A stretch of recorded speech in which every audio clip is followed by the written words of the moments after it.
মানে পাকিস্তানের এই যে যারা কন্টেন্ট ক্রিয়েটার একে মাথার মধ্যে যে একটা ঘিলু বলে বস্তু হয় সেই জিনিসটা কি ভগবান দিতে ভুলে গেছে? আরে ভাই, তোমরা যারা কন্টেন্ট ক্রিয়েটার এইটুকু বুঝে নাও যে আগামী যতগুলো আইসিসি টুর্নামেন্ট পাকিস্তানে হবে সমস্ত কিছুই হাইব্রিড মডেলে হবে, যদি পাকিস্তানের করাতে হয়, হোস্ট নেশন থাকতে হয়। এমনিতে এবারে চ্যাম্পিয়ন্স ট্রফির হোস্ট নেশনের নামের জায়গা তুলে দিয়েছে, সে যাই হোক। তোমাকে যদি হোস্ট করতে হয় তাহলে ভারত হাইব্রিড মডেলে খেলবে। আর ভারতবর্ষে এরপরে যতগুলো আইসিসি টুর্নামেন্ট হবে সমস্ত কিছুতে তোমাকে আসতে হবে। মানে এইটুকু বোঝার জন্য মাথায় খুব বেশি ঘিলুর প্রয়োজন হয় না।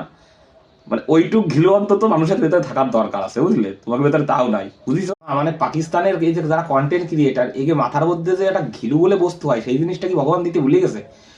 আরে ভাই, তোমরা যারা কন্টেন্ট ক্রিয়েটার এইটুকু বুঝে নাও যে আগামী যতগুলো আইসিসি টুর্নামেন্ট পাকিস্তানে হবে সমস্ত কিছুই হাইব্রিড মডেলে হবে, যদি পাকিস্তানের করাতে হয়, হোস্ট নেশন থাকতে হয়।